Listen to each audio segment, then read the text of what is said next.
자, 안녕하세요. 예. 자, 그럼 페이지 일단 어디 피시면 되냐면 30페이지, 28페이지 먼저 펴놓고, 사실은 민법은 내용이 어려운 건 아니에요. 어려운 건 아닌데 양이 일단 많고, 그 다음에 두 번째 뭐가 어렵냐면 용어가. 제가 이런 말 많이 해요. 민법의 문제가 아니라 국어의 문제다. 국어. 그러니까 이제 용어를 좀 해봅시다. 용어.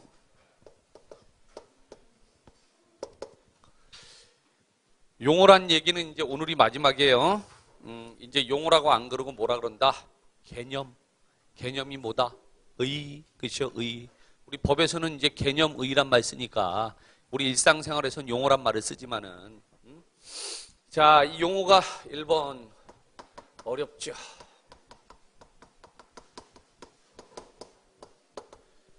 그래서 어떡하자? 쉬운 말로 바꾸자.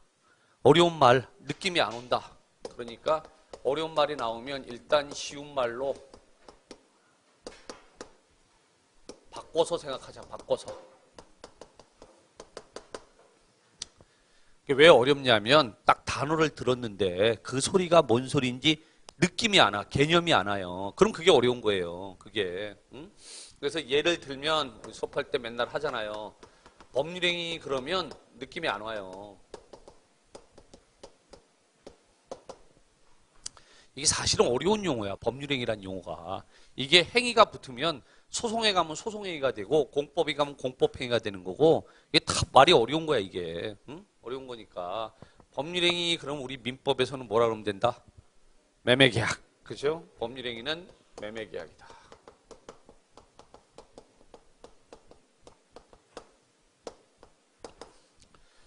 자, 여기서 나오는 게 이제 뭐가 있냐면 의사표시가 있죠. 의사표시는 뭐다? 청약승낙이다. 그렇죠? 의사표시가 나오면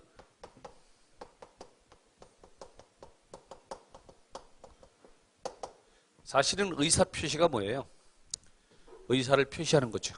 내심의 의사를 표시하는 행위죠. 근데 이게 느낌이 안 오잖아요. 그러니까 우리가 계약할 때요. 청약, 승낙하잖아요. 청약, 승낙이 뭐다? 의사표시다. 그렇죠? 그러니까 자, 의사표시라고 나오면 청약, 승낙 이렇게 생각하면 돼요. 자, 그 다음에 이제 두 번째, 이게 보통 이렇더라고. 내가 보니까 두 글자 이렇게 되면 별로 안 어려워하는데 6글자, 8글자, 10글자 이렇게 길어지면 어려워하더라고. 길어지면. 자, 이게 길다 이거예요. 길면 어떻게 하면 돼요? 끊어서 하시면 돼요. 끊어서. 끊어서.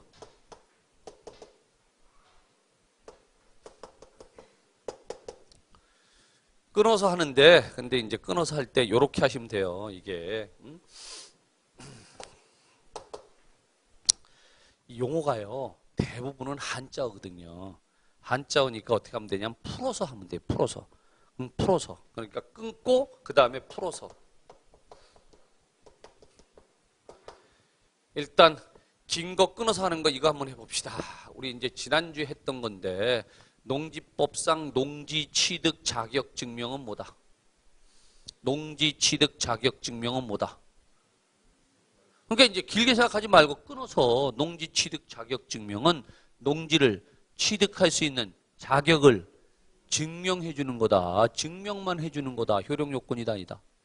효력 요건 아니다. 증명만 한다니까. 그러니까 길게 생각하면 이게 말을 딱 들으면 8글자 되니까 우리가 뭐야 이게? 이게 뭐야 이게? 그런데 끊어서 생각하면요. 그럼 그렇게 어려울 거 아니야. 그렇죠? 그러니까 끊어서 생각하고 그다음에 풀어서 생각하는 게, 풀어서 오늘도 우리 수업할 때 했던 것처럼 예를 들면 피, 한정, 후견인 나온다 이거예요. 6글자잖아요. 그러니까 이제 끊어. 피, 한정, 후견. 그럼 피, 당한다, 받는다. 그렇죠? 한정, 범위를 정해서. 그렇죠? 후견, 뒤후자, 볼견자. 범위를 정해서 뒤 봐주는 것을 당하는 사람. 그렇죠? 왜? 능력이 떨어지니까. 그럼 얘가 되면 누가 또 되겠어요? 피, 성년, 후견이 되겠지. 피, 성년은요. 범위도 정했어요, 안 정했어요? 범위도 안 정했어요. 왜? 능력이 어떻게 되니까? 더 떨어지니까 이렇게 용어 나올 때마다 길면 어떻게 한다? 끊어서 그 다음에 풀어서 하면 된다. 길게 나오는 거는. 이러면 웬만하면 그 단어 안에서 그래서 제가 항상 강조하는 거 있잖아요. 이 제목이요. 제목을 붙여놨다는 얘기는 그 제목은요. 그 내용을 뭘 하고 있어야 돼? 함축하고 있어야죠. 압축해 놓은 거죠. 그러니까 이 제목 안에 뜻이 있어요, 없어요? 있죠. 그러니까 이걸 만약에 딴 데서 외워오면요. 힘들어요. 딴 데서 외워오려면 힘들어지니까 항상 그 단어 안에서 뜻을 찾으면 된다고. 그렇죠? 그러니까 내가 제일 중요하게 여기는 게 글자 수가 어떻게 되느냐. 이게 중요하다 이거예요. 오늘도 하셨잖아. 관습하고 관습법은 뭐가 다르다. 아, 글자 수가 틀리다. 그렇죠? 두 글자, 세 글자. 그러니까 관습법은 법자가 붙어 있다. 그러니까 뭐예요? 법적 확신이 있는 거다. 사람들이 법이라는 믿음이 있는데 관습은 법이라는 믿음이 없다. 그렇죠? 왜 법이라는 믿음이 있어요? 판결이 내려졌으니까. 그러니까 관습법은 뭐다? 판례고. 그렇죠? 그럼 관습은 뭐다? 믿음이 없잖아요. 그냥 거래 관행이다. 그렇죠? 관행인데 이게 만약에 판결이 났어요. 그럼 이제 관습이 뭐가 되는 거야? 관습법이 되는 거죠. 법적 확신을 갖게 되는 거니까. 그렇죠? 그러니까 이렇게 제목을 가지고서 뜻을 생각하는 게 제일 좋다. 만약에 외워오면요. 힘들어진다. 응? 그러니까 이제 단어 나오면 이렇게 생각해서 하나씩 하나씩 하시는데 이게 이제 기본적으로 여러분들이 알아야 될 단어가 28페이지, 29페이지에 있는 거고요. 응? 그 다음에 이제 또 하나가 뭐냐면 민법 총칙을 여러분들이 다 공부하는 게 아니거든. 법률행위만 하니까 법률행위 할 때 나오는 단어들은 그럼 거기서 하면 돼요. 그런데 자 법률행위 말고 총칙, 통칙이라든가 권리의 주체, 권리의 객체, 소멸시효 여기서 나오는 건 모르잖아요. 근데 우리 민법이라고 하는 게 내가 말씀드린 것처럼 서로 어떻게 돼 있어요? 연결이 돼 있거든. 그러니까 시험 범위는 아니지만은 시험 범위하고 연결돼 있는 용어를 모르면요. 시험 범위에 있는 내용이 이해가 안 되죠. 그렇죠? 그리고 사실은요. 이 시험 범위라고 하는 게 애매한 거야. 왜 애매하냐면 시험에 나오면 시험 범위야. 시험에 나오면 시험 범위야. 안 나오면요. 그럼 시험 범위 안에 있어도 안 나오면 그건 아니야. 응? 안 나오면 그건 아니라니까요. 그러니까 오늘 우리 이런 거 했어요. 채권자 취소권 했잖아요. 채권자 취소권이 원래 어디 있는 거냐면 채권 총론에 있는 거예요. 406조라 그랬잖아요. 우리 시험 범위 아니죠. 여러분들은 채권법을 하는 게 아니라 계약법을 하는 거라 그랬잖아. 그렇죠? 그 시험범위 아니지만 아까 우리 기출문제 확인해 봤잖아. 문제 있어요, 없어요? 문제 지문에 있었잖아. 이중매매할 때 5번 지문에 있었잖아. 그럼 그건요. 시험에 나오는 거죠. 시험 범위예요, 그러니까. 그러니까 시험 범위인지 아닌지 애매한 게 시험에 출제된 적이 있으면 시험 범위야. 그렇죠? 그런데 안 나오면요. 그럼 시험 범위 아닌 거예요. 얘는 이런 게 있어요. 나중에 이제 나올 건데 선의취득이라고 하는 거는 19회 때까지는 문제가 나왔어요. 그런데 19회 이후에는 문제가 안 나와. 안 나오니까 우리 시험 범위 안에는 있지만은 시험 문제 안 나오잖아요. 그럼요. 그럼 안 하는 거지 뭐. 그럼 안 해도 되는 거예요, 안 해도. 그렇죠? 그러니까 그런 게 이제 책이 있으니까 책에서 한번 얘기를 해드리면 나중에 이제 수업할 때도 그렇게 할 건데 자, 기본서 있으니까 페이지 한번 펴보시면 우리가 소유권 할 때 말이에요. 상린관계가 나와요. 상린관계가 그게 몇 페이지냐 여기 있네. 자, 300 여기까지는 시험범위고. 예, 325페이지 보세요.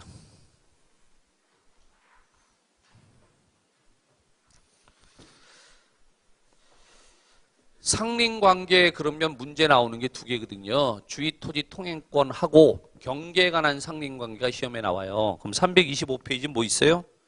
물에 관한 상린관계에 나오죠. 그렇죠? 물에 관한 상린관계 얘 하면 물 먹어요. 얘 하면 물 먹는다고. 그렇죠? 그러니까 얘는요. 우리 시험 범위 안에는 있지만은 하는 거다 안 하는 거다 안 하는 겁니다. 응? 얘는 안 해도 되는 겁니다. 왜 안 해도 됩니까? 시험 문제 나온 적이 없습니다. 시험 문제 나온 적이 없으면요. 우리 시험 범위 안에 있지만은 시험 범위도 아니다. 아닌 겁니다. 안 해도 되는 겁니다. 그렇죠? 그랬더니 또 누가 이렇게 얘기해. 선생님 여기까지 안 나왔으니까 올해 나오는 거 아닙니까? 올해 나오는 거 아닙니까? 내가 뭐라 그랬어요? 인생을 그렇게 살지 말라 그랬지. 그렇죠? 굉장히 어렵게 사는 거야. 그거 피곤하게 사는 거야. 그렇죠? 아니 여기까지 안 나왔으면 올해도 안 나온다고 생각을 해야지. 여기까지 안 나왔으니까 올해 나오는 거 아니에요? 그럼 삐딱하게 사는 거야. 그거는. 그건 굉장히 어렵게 사는 거라고. 그렇죠? 그러니까 이거는요. 안 해도 된다니까요. 그러니까 물에 관한 상린관계 쭉 나오잖아요. 325페이지, 26페이지 있죠? 그렇죠? 다 안 해도 돼요. 그런데 327페이지는 경계에 관한 상린관계 나오죠?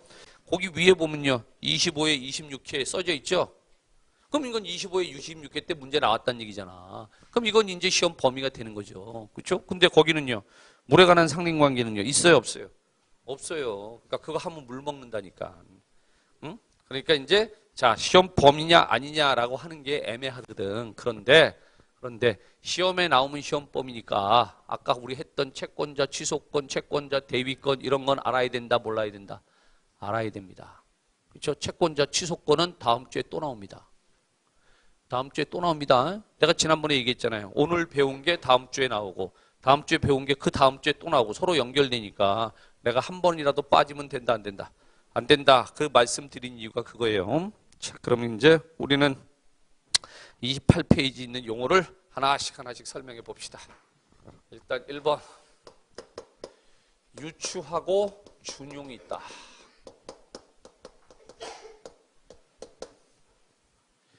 자, 오늘도 할 때 수업할 때 나왔는데 유추는 조문이 있다 없다?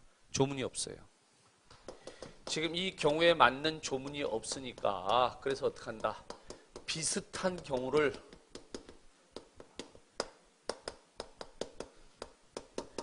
요거하고 비슷한 조문을 적용하는 거죠. 그렇죠? 비슷한 조문을 적용을 하는 거.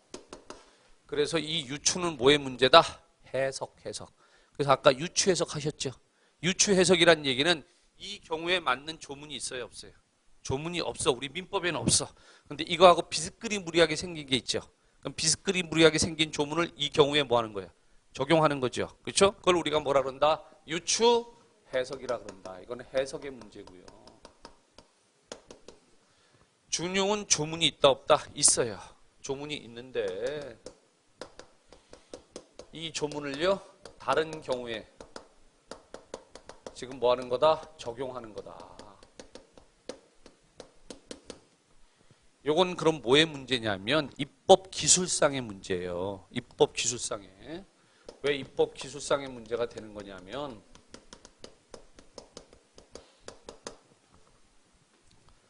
똑같은 조문을 또 쓸 필요가 있어요, 없어요? 똑같은 조문을 또 쓸 필요가 없잖아. 그렇죠? 그러니까 몇 조까지는 이 경우에 준용한다. 그럼요. 조문 다 안 써도 되는 거잖아요. 응? 그러니까 이제 이런 게 있단 말이죠.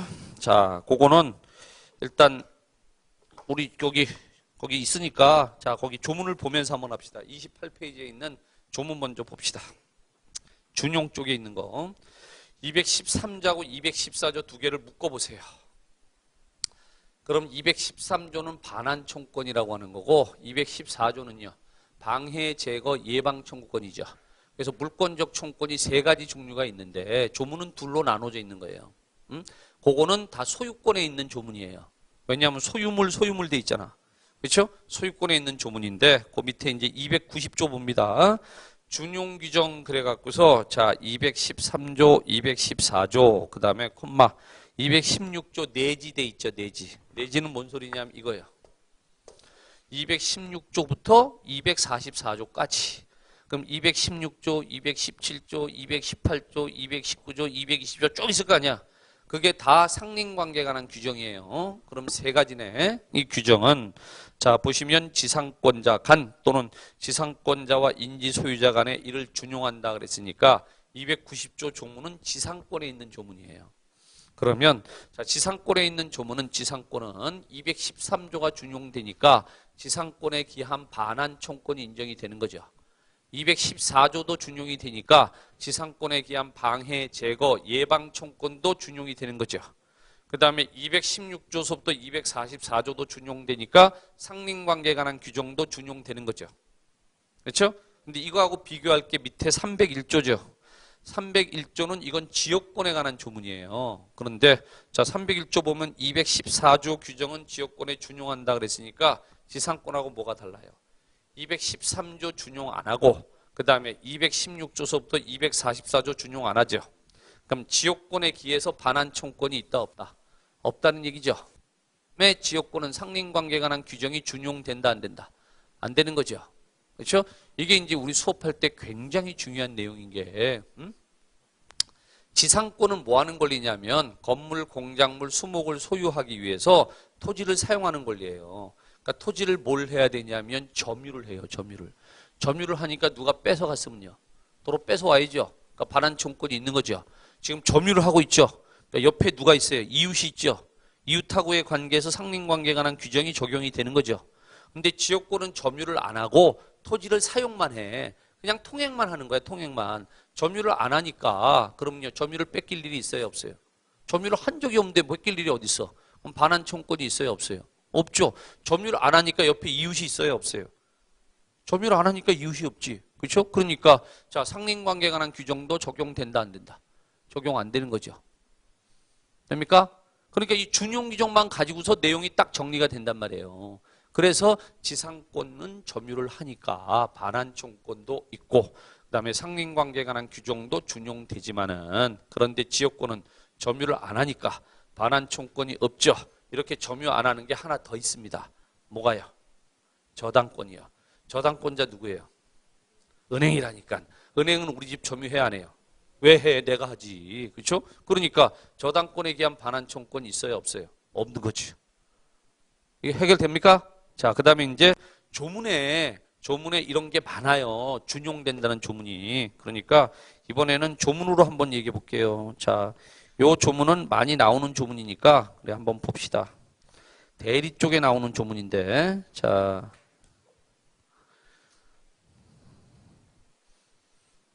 자, 14페이지 보면 136조 있어요. 136조 단독행위 무건들인데 그 조문 한번 봅시다.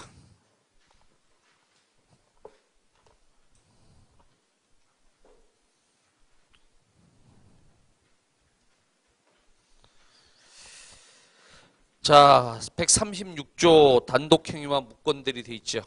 그렇죠? 여기서 이제 뭐만 보면 되냐면 그래요? 거기 조문 없어요? 그럼 이걸로 찾아드릴게요. 기본서로. 내가 지난 주서부터 조문 들고 다니라 그랬는데 그래요. 예. 157페이지 보세요. 기본서 157페이지.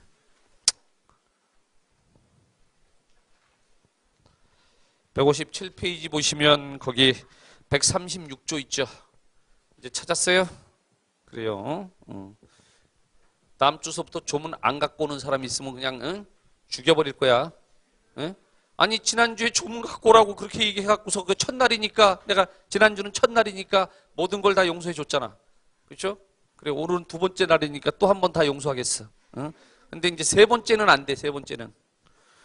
자, 136조 단독행위의 무건들이 단독행위는 행위 당시에 상대방이 대리라 칭하는 자의 대리권 없는 행위에 동의하거나 대리권을 다투지 아니한 때 한해서 이제부터 나오는 거 전 6조의 규정을 준용한다고 돼 있죠. 이런 게 많아요. 전 6조의 규정을 준용한다. 뭐 전 8조의 규정을 준용한다. 전 6조가 뭐예요? 전 6조. 전 앞전자 6조 앞에 있는 6개 조문이요. 그럼 앞에 있는 6개 조문은요. 130조서부터 135조죠. 130조서부터 135조가 선생님 왜 전 6조에 전 5조 아니에요? 아니 해봐. 130조, 131조, 132조, 133조, 134조, 135조 6개네. 그렇지? 그러니까 전 6조는요. 앞에 있는 6개 조문이 준용된다 이거예요. 앞에 있는 6개 조문이요. 130조서부터 135조죠. 그게 계약의 무건들에 관한 조문이에요. 그럼 계약의 무건들에 관한 조문은 단독행위의 경우에 요러요러한 경우에 계약의 무건들에 관한 규정이 뭐가 된다? 준용이 된다. 그렇죠? 준용이 되는 것 중에서 제일 중요한 게 뭐냐면 무건 대리는 일단 본인한테 효력이 없잖아요. 대리권 없이 있으니까. 근데 뭐 하면? 본인이 추인하면 추인이 몇 조예요? 133조죠. 133조가 추인이잖아. 그렇죠? 그럼 단독행위 무건들이도 추인할 수 있어요? 없어요? 전 6조의 규정을 준용되니까 133조도 준용되잖아. 그럼 이러이러한 경우에는 추인할 수 있는 거잖아. 그렇죠? 그러니까 조문에 보면 단독행위 무건들이 앞에 있는 전 5조를 다 쓸 필요가 없잖아요. 그렇죠? 그러니까 뭐라 그래요? 전 6조의 규정을 준용한다. 전 8조의 규정을 준용한다. 그럼 앞에 있는 8개 조문, 앞에 있는 6개 조문이 이 경우에 뭐가 된다? 그대로 적용이 된다. 그렇죠? 그러면 조문 숫자를 많이 안 만들어도 되잖아. 쭉 따라오면 되니까. 그렇죠? 쭉 따라오면 되니까. 됐고. 그 다음에 이제 이거는 거기 없는데 가끔 조문을 보면 이런 게 나오는 게 있어요. 어디다 쓸까요? 동전. 조문 제목에 동전 이렇게 나오는 게 있어요. 동전. 코인 아니고 요 동은요. 같을 동자고 전은요. 앞전자죠. 그럼 뭐예요? 전과 동. 조문에 동전이라고 나온다고 동전. 그럼 동전이 코인이 아니고 앞과 같다. 전과 동. 응? 전과 동. 그걸 뭐라 그런다? 동전이라 그런다. 동전. 조문에 보면 조문 제목에 동전 이렇게 나와 있는 경우가 많이 있어요. 동전 이렇게 나오면 그게 뭔 소리다?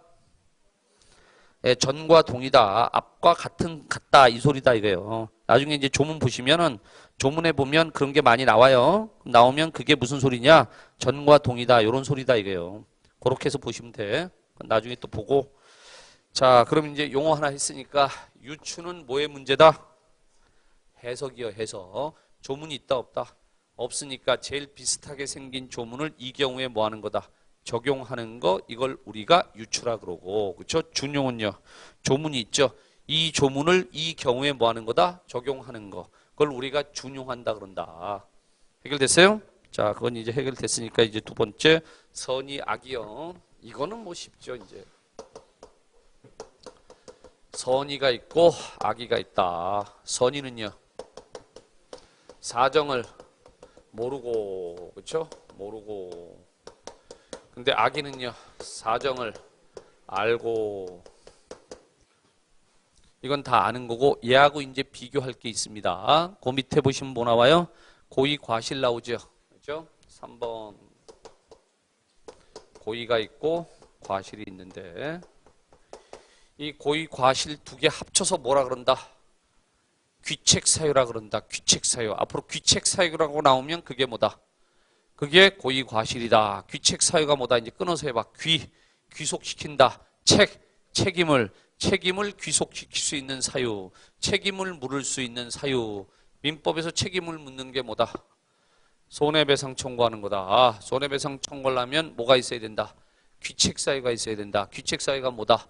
고의 과실이다. 그럼 고의 과실이 있을 때 손해배상 청구하는 게 원칙이에요. 원칙. 그래서 원칙은 고의 과실 책임이 원칙이에요. 원칙이 있으면 뭐가 있다? 예외가 있다. 예외는 법에서 특별히 정해야 되는 거야. 아까 조문은 어떻게 돼 있다? 요건과 효과, 원칙과 예외. 그러니까 예외도 조문에 있는 거라고요. 그래서 조문의 예외가 무과실 책임이라고 하는 게 있어요. 그건 우리 시험범에 딱 3개만 있으니까 여러분들 어떻게 하면 되냐? 무과실 책임을 외우는 거야. 그럼 그것 뺀 나머지는 다 뭐예요? 과실 책임이죠. 고의 과실이 있을 때만 손해배상 청구할 수 있는 거죠. 자, 이제 용어합니다. 고의는 뭐예요? 요거하고 비교하는 거야. 고의하고 악의하고. 그렇죠? 그 다음에 선의하고 뭐하고 비교하는 거예요? 과실하고 비교하는 거야. 자, 고의는요. 오늘도 우리 수업할 때 했는데. 자, 여기요. 악의는 사정을 아는 거라 그랬죠. 아는 걸 우리가 인식한다 그래. 인식. 근데 고의는 사정을 알았죠. 알았어. 나쁜 짓인지 알았어. 그럼 어떻게 해야 돼? 하지 말아야 될 거 아니야. 그런데 얘는 적극적으로 의욕을 한 거야. 한 걸음 더 나아간 거라고요. 알면서 어떻게 했어요? 적극적으로 뭐 했다? 의욕을 했다고. 알았으면 어떻게 해야 돼? 하지 말아야 될 거 아니야. 그런데요. 적극적으로 나아갔으니까 얘가 뭐야? 비난받는 거예요. 그러니까 뭘 해야 돼? 책임을 져야 되는 거지. 그러니까 손해배상을 하는 거고 그래서 귀책사유야. 그러니까 악의는요. 나쁜 거야 아니에요? 악의는 나쁜 거야 아니에요? 나쁜 거 아니야. 우리는 악의만 나오면 나쁜 놈 생각하는데 악의는 나쁜 거 아니지. 사정을 아는 사람이 왜 나쁜 사람이야. 모르는 놈이 나쁜 놈이야. 모르는 놈이. 안 그래요? 근데 알았잖아. 그러면서요. 적극적으로 뭐 했어요? 의욕했잖아. 이놈이 나쁜 놈이라고. 그렇죠? 그러니까 오늘 배임행위 적극 가담해서 이중매매 했죠. 갑이 을한테 중도금 받고 병한테 팔았잖아. 그 자체가 배임이잖아요. 근데 병이 어떻게 했어요? 배임행위, 갑의 배임행위에 적극 가담했죠. 그럼 이 병도 뭐가 있는 거야? 배임죄에 고의가 있는 거예요. 고의가 있으니까 어른요. 갑한테는 당연히 불법 행위를 이유로 손해배상 청구할 수 있는 거고 여기 요 병한테도 불법 행위를 이유로 손해배상 청구할 수 있다 없다? 있는 거지. 배임행위 적극 가담이 뭐라고요? 알면서 적극적으로 요청했다. 그게 뭐냐고. 그게 고의라고 고의. 그러니까 한 걸음 더 나아간 거죠. 자, 악의는 단순히 사정을 인식한 거죠. 그렇죠? 그런데 고의는요. 알면서 한 걸음 더 나아갔잖아. 그러니까 욕 먹어야지. 이해됐어요? 그래서 적극적으로 의욕했기 때문에 얘는 귀책사유고 그 다음에 과실은 사정을 알아요 몰라요? 모르죠. 선의가 사정을 모르는 거잖아. 과실도 알아 몰라? 모르는 거예요. 근데 얘는 왜 욕을 먹는 거냐면 모르긴 몰랐는데 충분히 알 수 있었다 이거예요. 예견 가능성이 있었다 이거예요.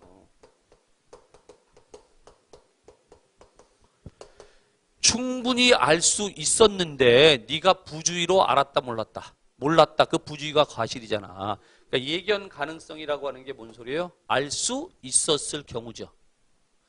알 수 있었을 경우라는 얘기는 알았다 몰랐다. 일단 몰랐지. 그렇죠? 그런데 어떻다는 거예요? 충분히 네가 주의를 집중하면 알 수 있었을 텐데 근데 주의를 게을리하는 바람에 그게 뭐야? 과실이죠. 그래서 알았어 몰랐어? 모른 거죠. 그렇죠? 그러니까 이 과실은요. 예견 가능성이 있었으니까 뭐라 그런다? 알 수 있었을 경우.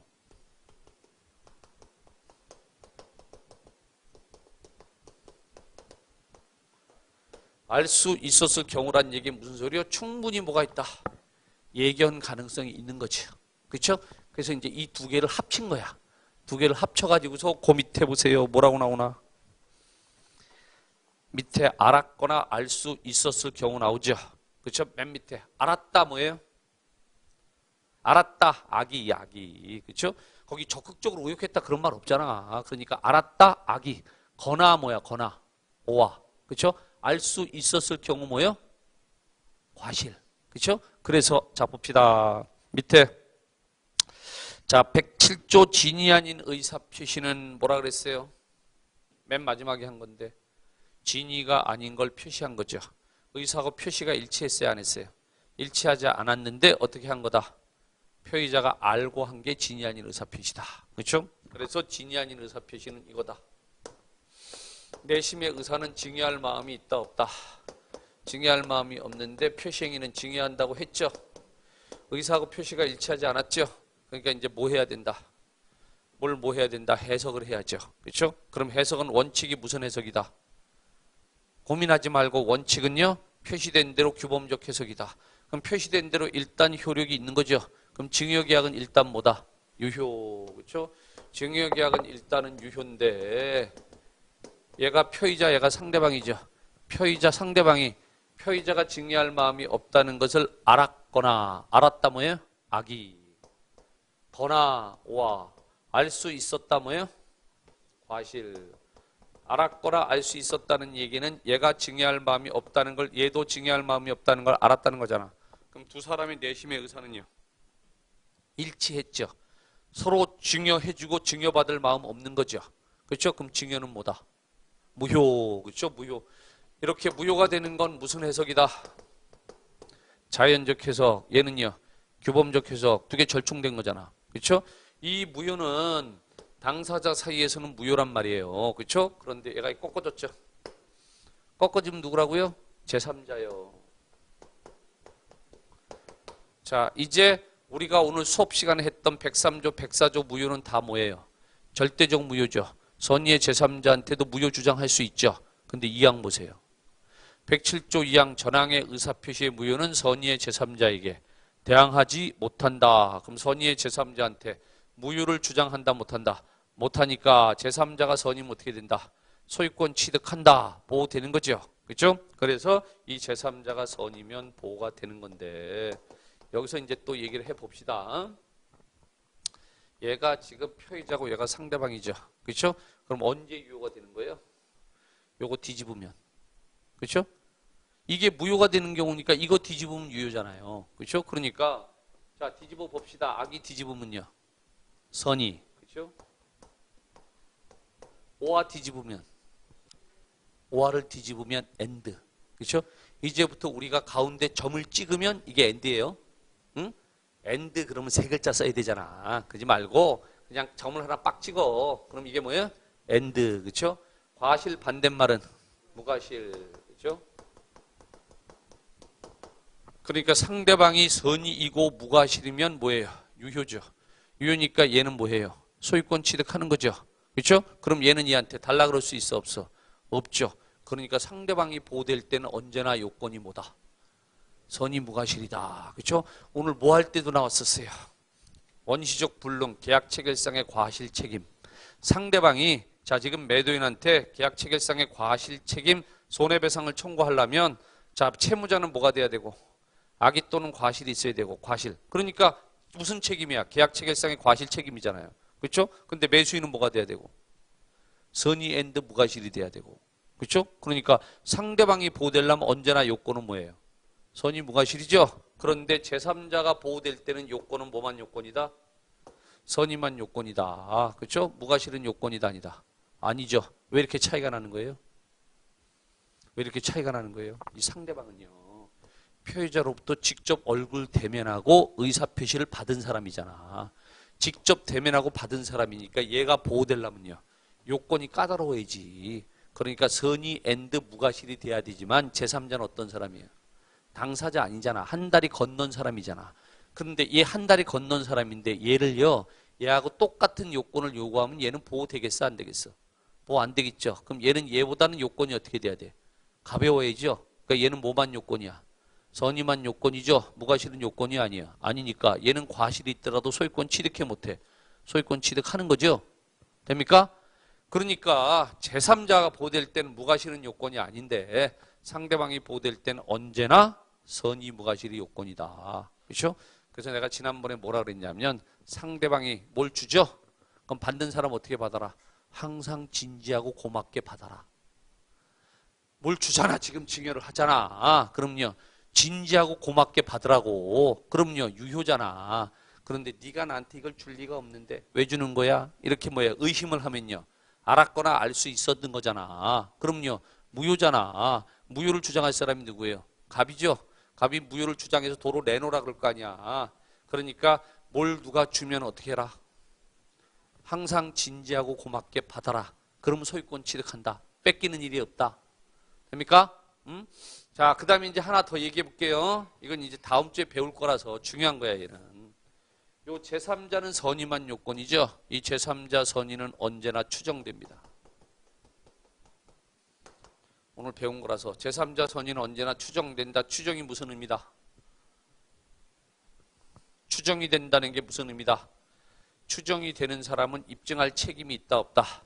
없다. 그렇죠? 그럼 제3자는 가만히 있으면 되는 거죠? 그렇죠? 그럼 누가 입증해야 된다? 추정을 깨려는 사람이 입증해야 된다. 깨려는 사람이 누구다? 갑이죠. 표의자죠. 그렇죠? 얘 뭘 입증해야 된다? 악의를 입증해야 된다. 그럼 얘는요. 가만히 있으면 된다. 이게 추정력이라는 거예요. 추정이 되는 사람은 입증할 책임이 있다 없다? 없고 누가 입증해야 된다? 추정을 깨려는 자가 입증을 해야 된다. 됩니까? 오늘 우리 불공정한 법률행위 할 때 무효를 주장할 사람이 누구예요? 궁박자가 어떻게 된다? 요건을 일일이 입증해야 된다. 일일이. 그러니까 객관적인 요건, 주관적인 요건 다 입증해야 되니까 객관적 요건이 존재한다고 해서 주관적 요건 추정된다 안 된다? 안 된다. 안 되니까 어떻게 된다? 다 입증해야 된다. 그렇죠? 자, 그래서 그게 나온 거니까 여기서 이제 뭘 해결하면 되냐? 알았거나 요거 두 개 합쳐서 그 다음에 알 수 있었을 경우 이게 굉장히 많이 나와요. 알았거나 알 수 있었다. 알았거나 악이 거나 오와 알 수 있었다. 과실이죠. 용어 됐어요? 그러니까 저걸 뒤집으면요. 선의 앤드 무과실이죠. 그러면 상대방이 보호되는 거죠. 상대방 보호될 때는 언제나 요건이 뭐다? 선의 무과실이다. 됩니까? 자, 그럼 이제 온 됐으니까 이제 다시 4번. 금방 한 거 또 나왔어요. 추정이 있고 뭐가 있다? 추정이 있고 거기 보시면 간주라고 나오죠? 근데 이게 간주라고 나올 수도 있고요. 의제라고 나올 수도 있어요. 그리고 본다라고 나올 수도 있어요.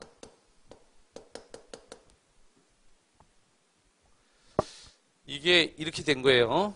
순서대로 말씀드리면 이 법조문 이게 어렵잖아 표현이. 그래서 제일 첫 번째는 이거였어요. 의제. 의제된다 이런 말 우리 잘 안 쓰거든 사실은. 그렇죠? 그러니까 내가 군대 간 사이에 이게 간주로 바뀌었어요. 간주도 사실 용어가 뭔지 잘 모르잖아.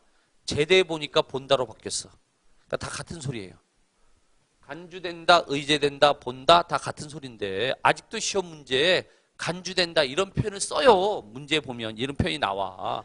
그런데 추정하고 본다가 뭐가 다르다? 추정은요.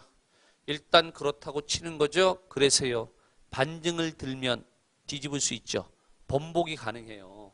추정은 반증을 들면 반대되는 증거를 들면 그럼요. 번복이 가능하다고. 번복이 뒤집을 수가 있다고요. 뒤집을 수 있다는 얘기는 추정을 깰 수 있다는 얘기죠. 그렇죠? 그런데 본다, 간주는요. 얘는 확정이 된 거예요. 확정이. 확정이 됐으니까 번복이 돼야 안 돼요. 번복이 안 돼요. 자, 그런데 이제 이게 시험과 관련해서는 이래요.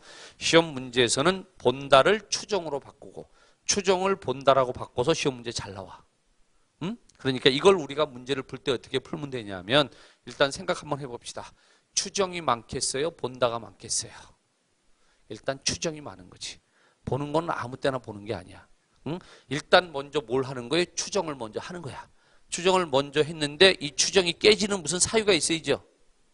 추정이 깨지는 무슨 사유가 있을 거 아니야. 그럼 사유가 나오면 그때 추정이 깨진 거죠. 추정이 깨졌으니까 이제 그때부터 뭐 하는 거야? 보는 거죠. 그럼 보는 건 아무 때나 보는 게 아니고 앞에 뭐가 있겠어요? 추정이 깨지는 뭔가 사유가 있겠죠. 그럴 때 보는 거고 아무 말 없으면요. 그럼 대부분 뭐야? 일단 추정하는 거야. 됩니까? 그러니까 추정은 무슨 의미다? 추정은 반증을 들면 번복할 수 있는데 이 반증을 누가 들어야 된다? 추정을 뭐 하려는 사람이? 깨려는 사람이. 그럼 추정이 되는 사람은 입증할 책임이 있다 없다? 없다. 조금 전에 뭐 했다? 제3자 선의는 내가 뭐라 그랬다? 언제나 추정된다 그랬죠. 그럼 제3자는 추정되니까 자신의 선의를 스스로 입증할 책임이 있다 없다? 없으니까 누가 입증해야 된다? 무효를 주장하는 사람이 제3자의 악의를 입증해야 되는 거죠.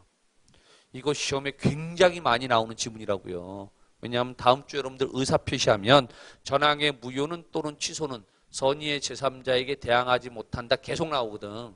그렇죠? 그럴 때 제3자 선의 나오잖아. 선의는 언제나 뭐가 된다?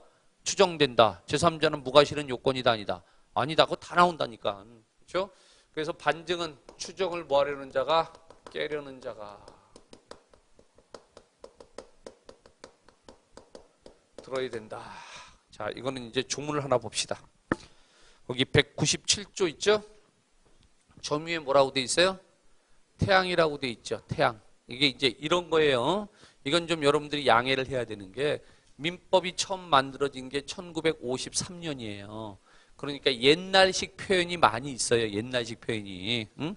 이렇게 옛날식 표현이 있는 게 일단 오늘도 하신 거 궁박. 지금 우리가 궁박 이런 말 쓰나? 궁박 이런 말 써요? 잘 안 쓰잖아요. 그렇죠? 그런데 이제 그 당시 궁박하고 지금 궁박하고는 의미가 틀리다고요. 생각해 보세요. 민법이 언제 만들어졌다고요? 1953년이면 어떤 상황이에요? 6.25 끝나고 난 다음에 전국이 겠지. 전국이 궁박했으니까 그때는 궁박이 경제적인 의미였다고. 그때는. 그런데 점점 세상이 발전하면서 지금은요. 궁박은 정계적 궁박보다는 어떤 사람이 더 많아?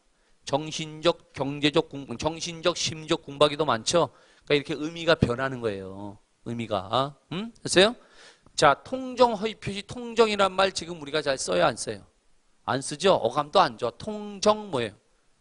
정을 통했다. 바람 폈다 이 소리잖아. 그러니까 요즘 잘 안 쓴다고. 그렇죠? 그러면 점유의 태양 그랬죠? 태양. 지금 우리가 태양 그러면 선이죠. 태양 그러면 선이잖아. 그렇죠? 그런데 점유의 태양 그러면 의미가 전달이 안 되잖아. 거꾸로 읽어보세요. 이렇게 의미가 전달이 안 될 때는 거꾸로 읽어보세요. 거꾸로 읽으면 해결이 돼요. 거꾸로 양태. 그렇죠? 양태. 다른 말로 해보세요. 형태. 점유의 형태. 우리나라 말로 하면 점유의 모습. 그렇죠? 그래서 조문 보세요. 197조 1항. 점유자는 소유의 의사로, 이걸 우리가 자주라 그래. 자주.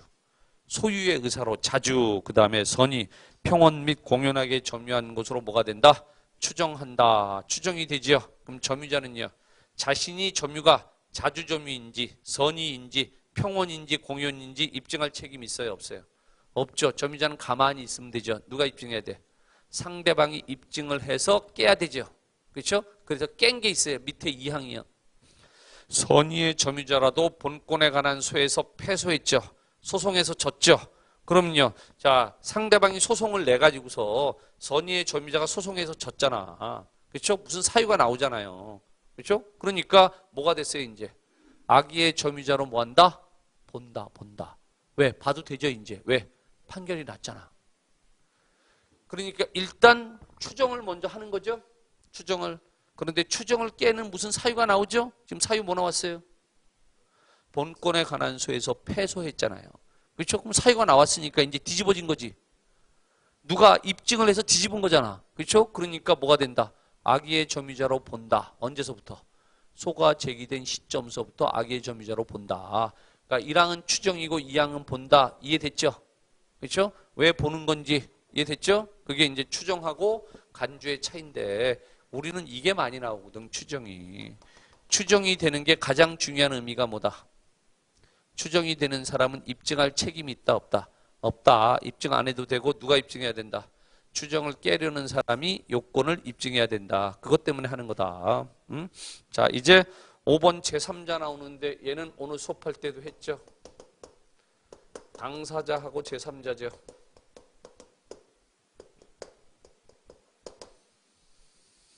당사자 이외의 사람이 누구다? 제3자다. 그럼 당사자는 누구다? 본인도 당사자, 대리인도 당사자, 상대방도 당사자. 그렇죠? 그럼 제3자는 누구다? 당사자 이외 우수마발이 제3자다. 그죠? 해결됐어요? 그래서 당사자가 누가 당사자다? 법률행위 하는 사람이 당사자. 그렇죠? 그래서 대리는요. 법률행위를 누가 한다? 대리인이 한다. 그렇죠? 누구하고 한다? 맞은편에 있는 사람 누구하고 한다? 상대방하고 한다. 그런데 효과는 누구한테 기속된다? 그래요. 본인한테 기속된다. 그러니까 본인도 당사자, 대리인도 당사자, 상대방도 당사자죠. 이 당사자 이외의 사람이 누구다? 제3자다. 이걸 여기서 해야 되는 이유가 다음 주에 여러분들 할 거니까 그래요. 이것도 이걸로 봐야 되겠네. 110조니까 어디 보시면 되냐면 자, 아이고 여기 있네. 111페이지.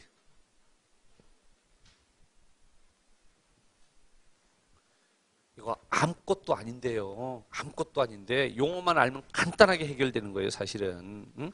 그런데 굉장히 많이 나와요. 의사 표시할 때 나오고 대리할 때 나오고. 111페이지 보면 110조 나오죠. 그렇죠? 110조 1항은요. 사기나 강박에 의한 의사 표시는 취소할 수 있다고 돼 있죠. 근데 요게 생략돼 있는 게 뭐가 생략돼 있냐면 당사자 사이의 이게 생략이 돼 있는 거야. 그러니까 110조 1항은 당사자 사이에 사기나 강박에 의한 의사표시는 취소할 수 있다. 이렇게 돼 있는 거고 이제 110조 2항 보세요. 상대방 있는 의사표시에 관해서 제3자가 사기나 강박을 행했죠. 이번엔 누가 사기쳤어? 제3자가. 제3자가 사기 강박한 거고 1항은요. 당사자 사이에 사기 강박인 거죠.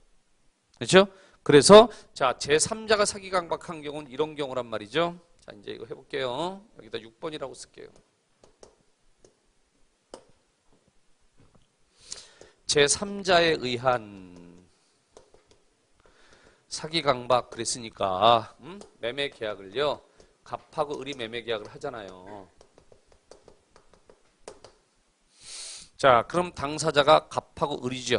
그렇죠? 그런데 얘가 왜 얘하고 매매 계약을 했냐면 A가 갑한테 사기를 쳐서 남을 속이는 행위를 기망행위라 그래요. 그래서 기망행위 하는 바람에 지금 자 갑이 을하고 매매 계약을 한 거예요. 그렇죠? 그러면 매매계약의 당사자는 갑하고 을이니까 A는 뭐예요? 제3자죠. 제3자가 지금 기망한 거죠. 그렇죠? 그럼 하자 있는 의사표시한 사람 누구예요? 갑이죠.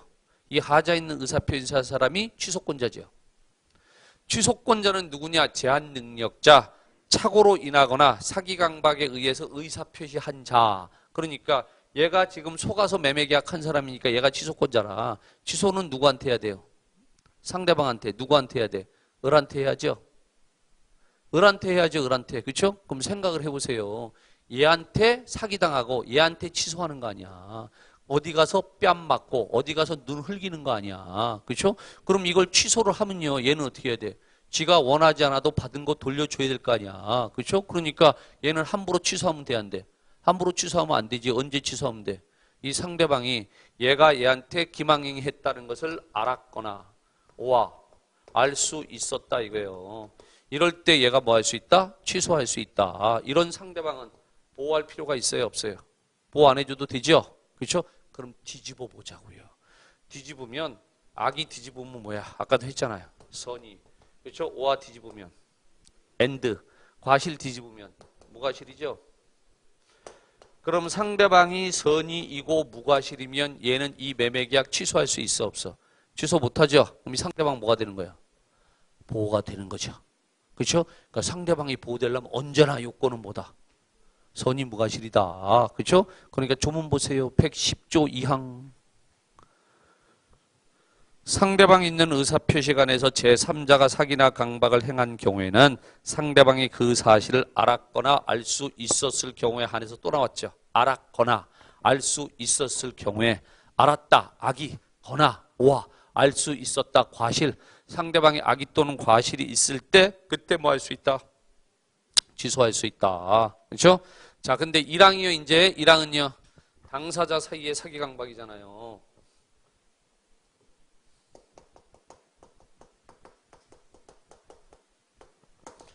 당사자가 누구다? 본인도 당사자, 대리인도 당사자, 상대방도 당사자죠. 그렇죠? 그래서 이게 대리감은 나오는 거거든. 대리는 그림을 이렇게 삼각형으로 그려요. 왜냐하면 법률행위는 서로 마주보고 해야죠. 그러니까 얘가 누구예요? 대리인이요. 맞은편이 누구예요? 상대방이에요. 그럼 법률 효과는 누구한테? 본인한테.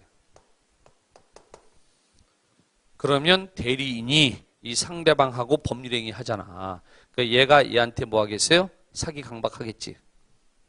대리인이 상대방한테 기망했죠. 응? 대리인이 상대방하고 법률행위 할 때 대리인이 상대방을 속였잖아요. 그렇죠? 그러면 이 상대방이 지금 속아서 매매 계약했으니까 얘가 하자 있는 의사 표시한 사람이죠. 얘가 취소권자죠. 근데 대리인은 누구야? 대리는 당사자예요. 그럼 당사자 사이의 사기 강박이죠? 그러면 1항이요, 2항이요? 1항이죠. 그럼 얘는 어떻게 할 수 있어요? 그냥 취소할 수 있죠. 그렇죠? 그냥 취소할 수 있는데 문제는 뭐라고 나오겠어요?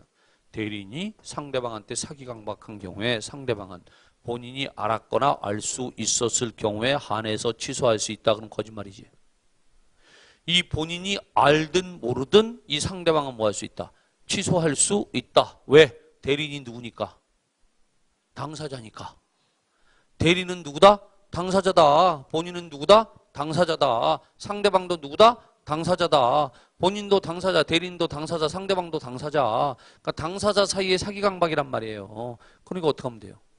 그냥 취소하면 되지. 됩니까? 그래서 제일 많이 나오는 게 이거예요. 대리인이 상대방을 사기 강박했다고요. 그럼 당사자 사이의 사기 강박이니까 하자 있는 의사 표시한 사람은 상대방이죠. 얘가 취소권자죠. 얘는 누구야?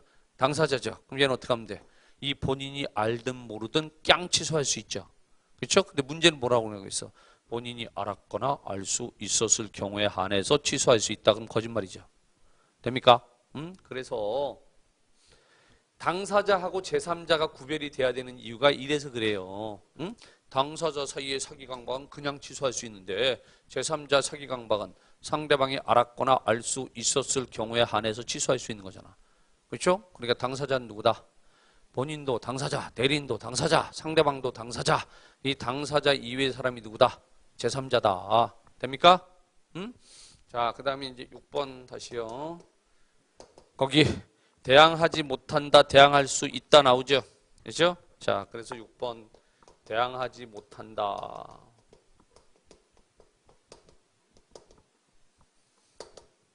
그럼 이거 뒤집으면 대항할 수 있다.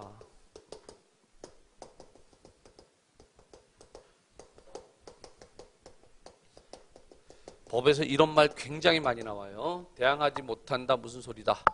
법률 효과를 주장한다 못한다. 법률 효과를 주장하지 못한다.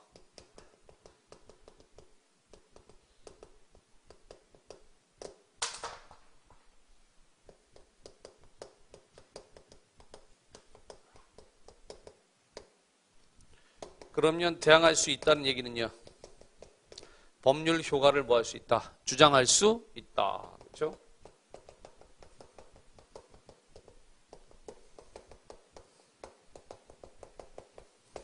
그럼 도대체 법률 효과가 뭐냐? 그때 틀리거든요. 그래서 밑에 108조 조문 있죠.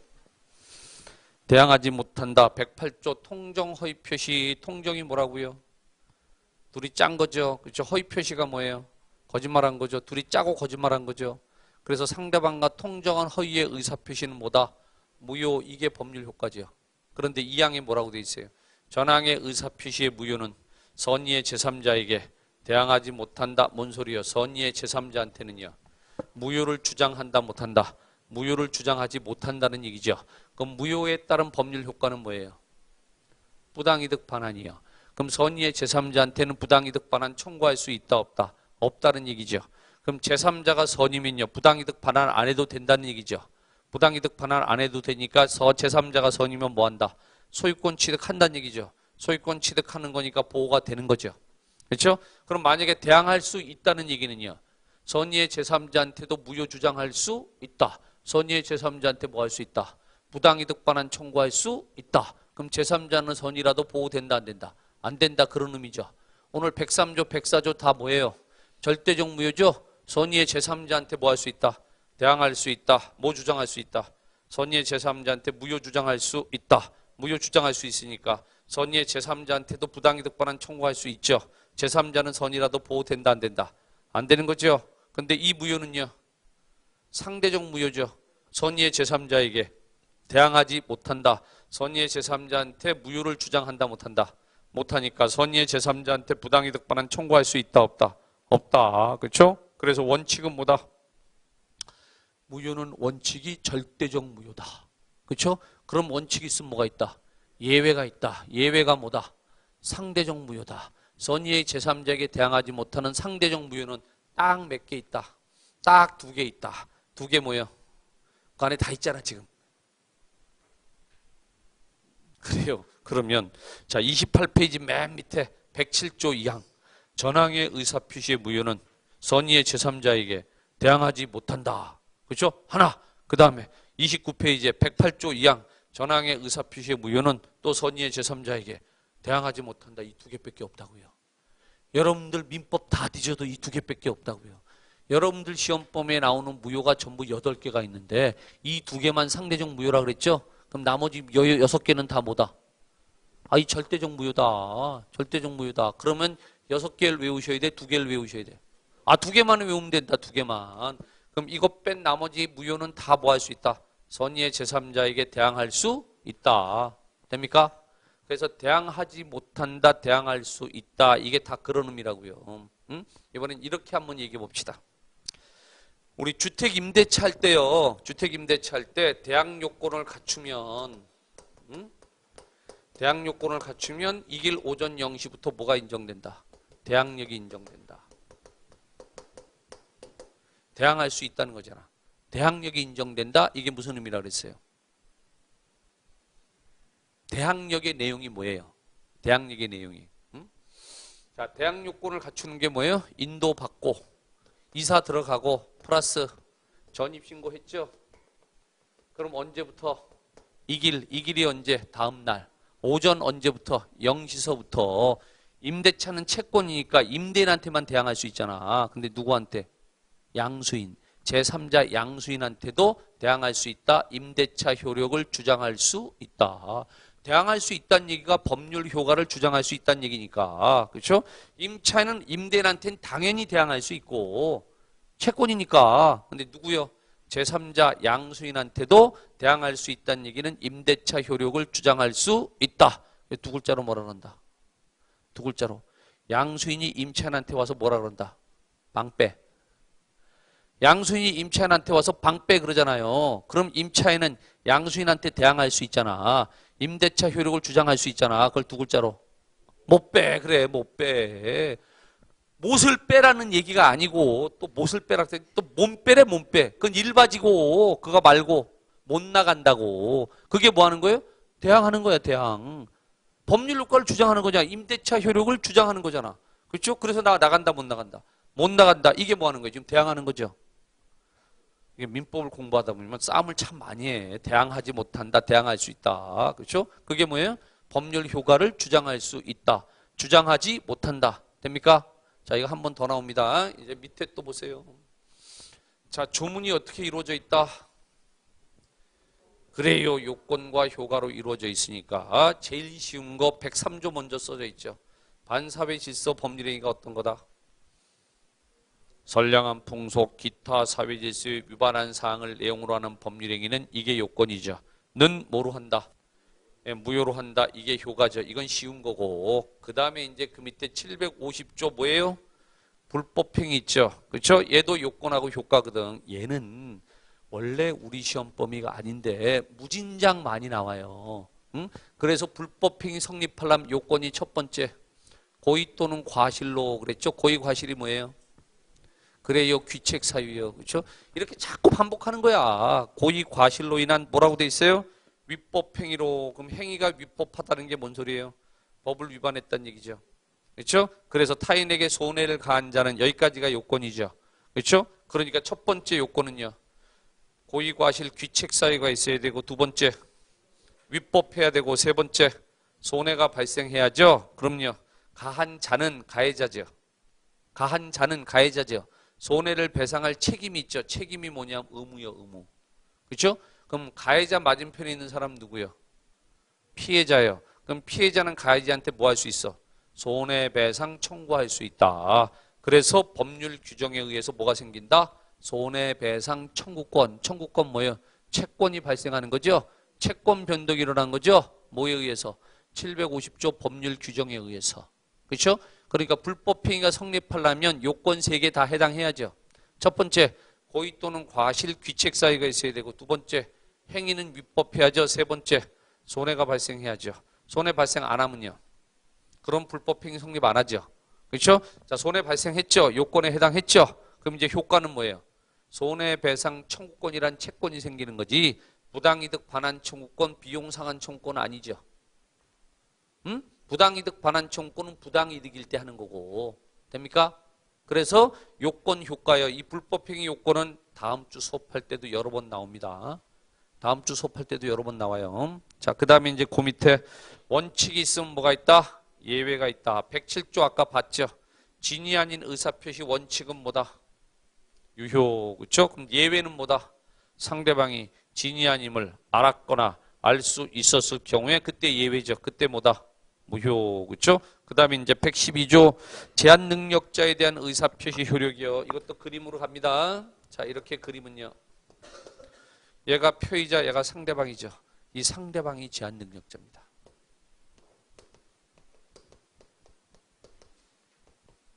상대방이 제한 능력자란 얘기는요. 얘는 단독으로 법률행위 못하죠. 그러니까 단독으로 의사표시를 수령할 수도 없어. 행위가 제한 능력이면 의사표시 수령도 제한 능력이야. 의사표시를 받을 수 있어요, 없어요? 받을 수 없는 사람한테 의사표시 한 거죠. 얘 지금 의사표시 못 받는다고. 못할 의사표시를 혼자 못할 뿐만 아니라 의사표시를 받을 수도 없는 사람한테 의사표시 한 거잖아 지금. 어문대다가 얘기한 거잖아. 그러니까 얘는 얘한테 대항해 못해. 대항하지 못한다. 그게 뭔 소리예요? 얘는 얘한테 의사표시 효력을 주장할 수 있다 없다? 주장할 수 없다. 그래서 표의자는 제한 능력자에게 대항하지 못한다. 이게 원칙이죠. 원칙이 있으면 뭐가 있어요? 예외가 있죠. 예외는 꼭 써줘야죠. 예외가 뭐예요? 이 제한 능력자의 누가? 법정 대리인이 뭐 했어요? 도달을 알았죠? 안 후에는 조문에 뭐라고 돼 있어요? 그러하지 아니하다, 그러하지 아니하다는 얘기는요. 대항할 수 있다, 대항할 수 있다는 얘기는요. 법률 효과를 주장할 수 있다. 그러니까 표의자는 이번에는 대항할 수 있죠. 됐어요?